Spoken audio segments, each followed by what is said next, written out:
안녕하세요. 프리비엔 팀장입니다. 2024년 2월 28일 KBL 2경기, 코보 2경기, WKBL 1경기 프리뷰 시작해 보도록 하겠습니다. SK가 최근 10경기 3승만 기록을 했고요. 오늘 경기도 기대했던 안영주는 복귀가 힘들 것으로 예상이 됩니다. 김선영도 역시 복귀가 조금 힘들 것으로 예상이 되며 그러다 보니까 일단은 좀 선수층이 얇은 상황에서 매 경기 좀 경기를 어렵게 풀어가고 있는 상황이고요. 그 다음에 소노 같은 경우는 오늘 경기 저기 누구야? 전성현. 예. 전성현이 오늘 경기 출장이 가능합니다. 그래서 이정현과 전성현이 이제 간만에 좋은 합을 보일 것으로 예상이 되고 그런데 이제 이 오누아쿠가 이 직전 연습 경기에서 이 발목을 접질렀다고 합니다. 그래서 지금 100%의 컨디션이 아니면서 이 출전 시간을 장담하기가 지금 힘든 상황입니다.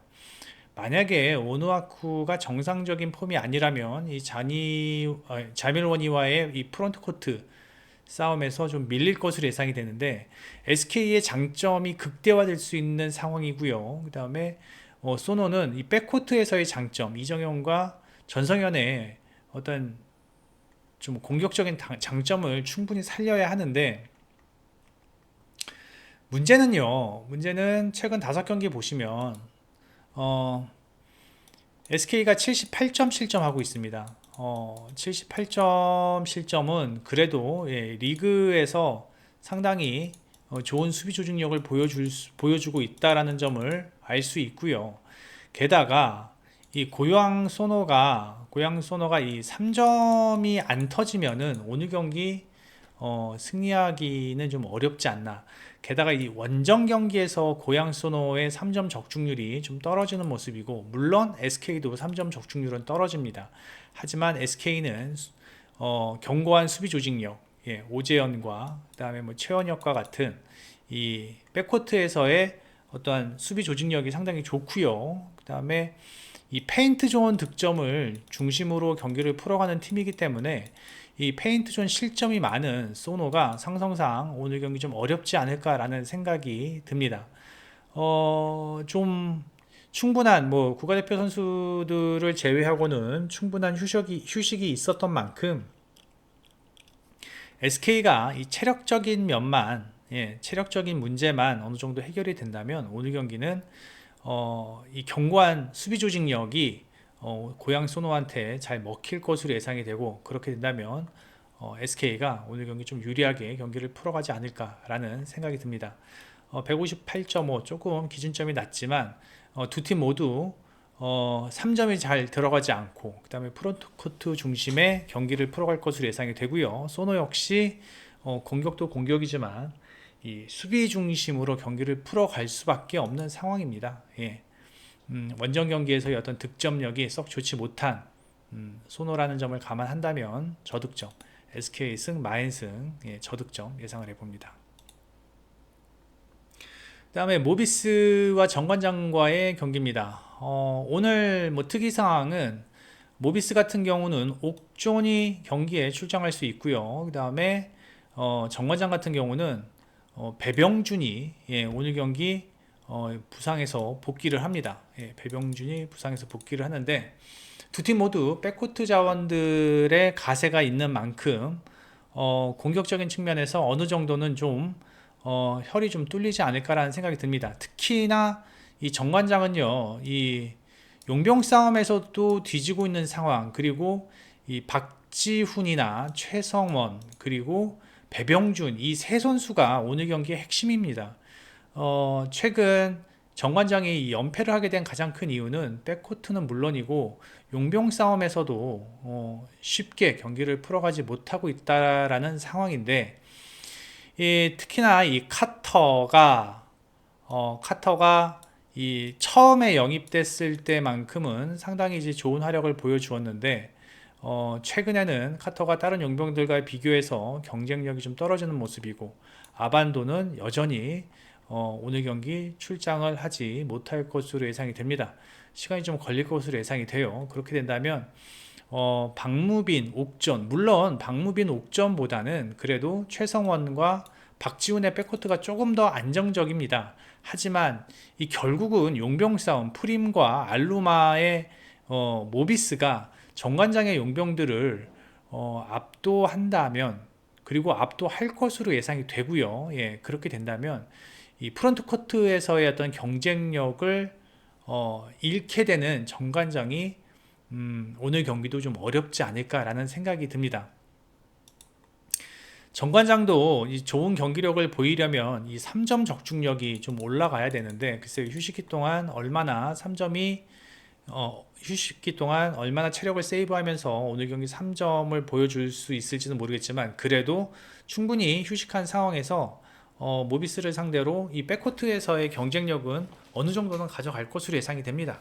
다만 이 프론트 코트에서 프림을 제어할 수 있을 만한 유닛이 정관장에는 없다 라는 게 좀 아쉽습니다. 그리고 이 모비스의 실점률이 조금 높다라는 것은 오늘 경기 좀 변수가 될 수 있겠지만, 워낙 공격력이 좋은 팀이고, 예, 빠른 트랜지션, 그 다음에 페인트 존에서의 어떤 안정적인 프림의 득점, 뭐 이런 것들, 그 다음에 옥존의 어떤 3점, 뭐 이런 것까지 가세를 한다면 이 경기 조금 기준점이 높지만 충분히 오버가 날 수 있지 않나, 예, 라는 생각이 듭니다. 저는 오늘 정관장이 한 75점에서 80점 사이, 예, 75점에서 80점, 80점 좀 넘을 것 같고요. 예, 그 다음에 모비스는 90점 이상, 예, 정관장의 최근 수비 조직력을 보면은, 예, 90점 이상은 득점을 할 수 있지 않을까라는 생각이 듭니다. 모비스 승, 마엔승, 그 다음에 오버 예상해 봅니다. 다음에 삼성생명과 썸과의 경기입니다. BNK와의 경기인데, 자, 마지막 경기입니다. 삼성생명은 뭐 직전 삼성과의 경기에서 주전 대부분들을 좀, 예, 벤치에서 앉히면서 이 이진들을 내세운 경기를 보여주었는데, 오늘은 조금 다르지 않을까. 일단은 이게 이제 마지막 경기다 보니까 이 주전 구간 선수들의 컨디션을 어느 정도는 체크를 해야 되는 상황이고요. 기본적으로 키아나, 그 다음에 뭐 배혜윤, 직전 경기 배혜윤은 거의 안 뛰었죠. 예, 출장 시간이 좀 많지 않았습니다. 예, 키아나, 배혜윤, 그 다음에 뭐 저기 누구야? 제가 좋아하는 애가 누구죠? 제가 좋아하는데도 이름을 까먹네. 이해란. 예, 뭐 이런 선수들의 출장 시간을 충분히, 뭐 이주연까지요. 예, 충분히 어느 정도는 20분 정도, 20분 이상은 충분히 경기를 뛸 것으로 예상이 되고, 다음에 홈 경기이기 때문에 이 홈 경기에서만큼은 마지막으로 유종의 미를 거두고 싶지 않을까. 예, 그리고 마지막 경기 승리하면서 그 기운을 플레이오프까지 이어가지 않을까라는 생각이 들고요. BNK는 사실상 꼴찌가 확정이 됐습니다. 꼴찌가 확정된 마당에 뭐 굳이 무리할 필요 없고, 그 다음에 올 시즌 뛰어보지 못했던 선수들, 주로 저는 주전 구간 선수들과 이 롯데를 돌려가면서 경기에 출장할 것으로 예상이 됩니다. 뭐 박경림, 박다정, 뭐 김민아 이런 선수들이, 박성진, 예, 박성진의 출장 시간도 좀 많아질 것 같고요. 진안이 그동안 상당히 많이 경기를 뛰었기 때문에 뭐 진안도 그렇고, 그 다음에 이소희, 한엄지, 김한별, 특히 뭐 김한별은 출장 시간이 좀 적을 것 같고요. 안혜지도 출장 시간을 그렇게 많이 가져가지는 않을 것 같습니다. 일단은 BNK는 특별한 동기부여가 없습니다. 원정 경기에다가 게다가 이겨도 꼴찌를 하는 상황이기 때문에 특별한 동기부여가 없다. 예. 이 정도 핸디라면은 지금 뭐 BNK가 지금 정배를 받는 핸디인데, 글쎄요, BNK가 얼마나 주전 구간 선수들을 뛰게 할지는 모르겠습니다. 예. 저는 이 후보 선수들도 어느 정도 좀 뛰어야 되지 않겠습니까? 예. 이게 좀 어려워요. 예, 어려운데 일단은 전 삼성생명이 유리하다고 봅니다. 예, 20분 정도 이상씩만 20분 정도씩만 띄워준다면 저는 삼성생명의 벤치 자원들도 뭐 괜찮고, 삼성생명이 주전 구간 빼고 벤치 자원들이라면 뭐 신이슬, 그 다음에 또 누구냐, 제가 별로 안 좋아하는 애인데 이름이 까먹었네요. 신이슬, 그 다음에 조수아, 예, 이런 애들이 아마 경기를 출장을 좀 오래 한다면 BNK 벤치 구간 싸움에서 BNK와의 벤치 구간 싸움에서 삼성생명이 좀 유리하지 않겠나라는 생각을 해봅니다. 예, 전 이 경기 삼성생명의 승, 그 다음에 다득점. 예, 오늘 경기는 수비 좀 없을 것 같습니다.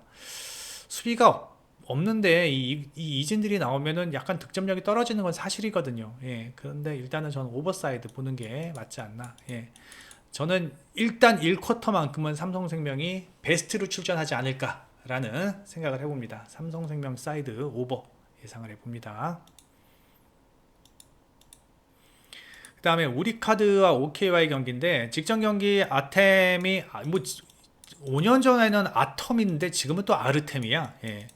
하여튼 아르템이 가세하면서 일단 공격적인 측면이 보강된 거는 긍정적인 요소입니다. 하지만 직전 경기가 이 KB와의 경기였고, 당시에는 비에나가 결정하면서 흐름이 완전히 우리 카드였죠.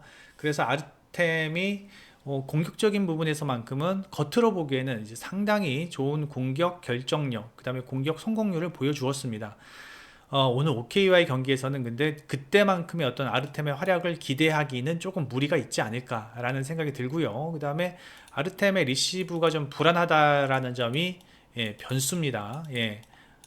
결국은 저는 우리 카드가 아르템을 레프트로 쓰고요. 그 다음에 라이트는 이세이가 그동안 뭐 어느 정도의 활약을 보여준 만큼 저는 계속 그렇게 뛸 것으로 예상이 됩니다.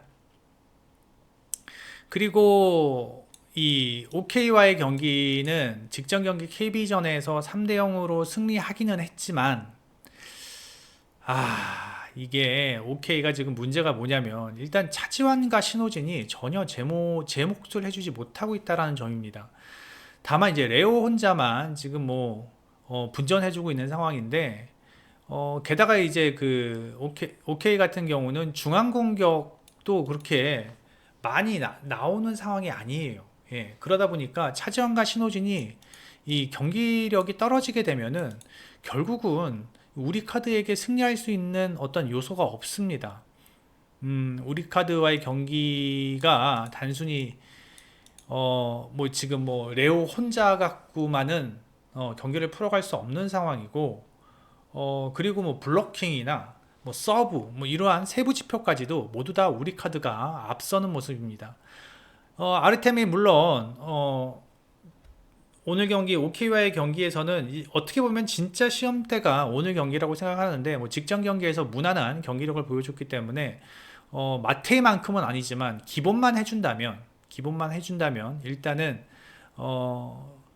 이 차지환과 신호진보다는 그래도 김지현과 이세이의 활약이 있는 우리 카드가 조금 더 유리하지 않을까라는 생각이 듭니다. 그리고 세타 싸움에서도 한태준이 광명호보다는 조금 더 좋아 보이고, 전반적으로 휴식 기간도 우리 카드는 5일이 있었던 반면에 OK는 휴식일이 그렇게 많지 않았기 때문에 우리 카드가 조금 더 유리하게 경기를 풀어갈 수 있지 않을까라는 생각이 듭니다.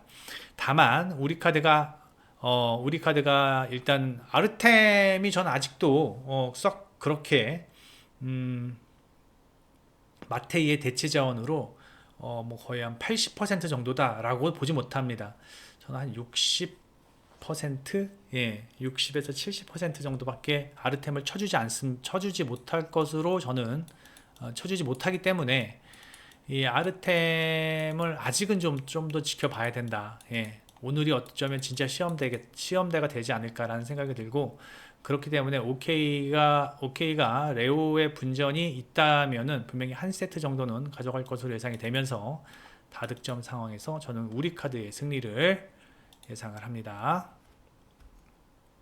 그 다음에 현대건설과 GS칼텍스와의 경기인데, 현대건설 오늘 위파이의 출장 여부 매우 중요합니다. 직전 경기는 위파이가 충분히 나올 수 있는 몸 상태였는데 강성영 감독이 플레이오프도 생각을 하면서 위파이가 100% 폼이 올라올 때까지 기다리자라는 판단 하에 직전 경기 빠졌다고 합니다. 어떻게 보면 직전 경기 출장을 해도 크게 무리가 되지 않은 상황이었는데 오늘 경기는 글쎄요, 오늘 경기는 나오지 않을까라는 생각이 듭니다. 1위 싸움이 치열하기 때문에 나오지는 않을까라는 생각이 드는데 일단 출장 여부는 반반이라고 생각하시면 될 것 같고요. 위파이가 출장하지 못한다면 현대건설이 좀 어렵게 공격을 풀어갈 확률이 있습니다. 일단 정지훈이 공격에서 기복이 심하고요. 김주양을 쓰자니 뭐 정지훈도 마찬가지지만 리시브가 안 되고요. 그렇다고 고의 이름을 쓰자니 공격력이 떨어집니다. 레프트에서. 지금 뭐 강서영 감독도 상당히 지금 골머리를 앓고 있는 상황입니다.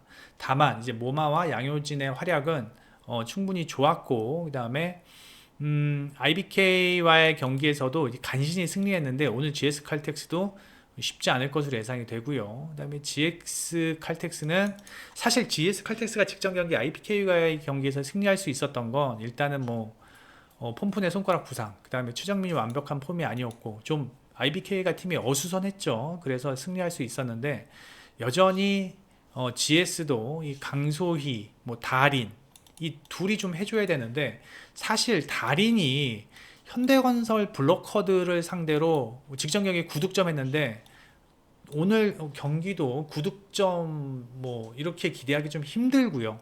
그다음에 강소희도 현대건설 블록커드를 상대로 조금 어렵지 않겠나라는 생각이 듭니다.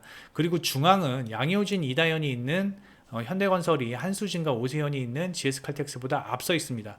결국 실바가 혼자 경기를 풀어야 하는 상황인데 강소희와 달인이 사실 강소희 같은 경우는 직전 경기 12득점 하기는 했지만 오늘 경기 글쎄요.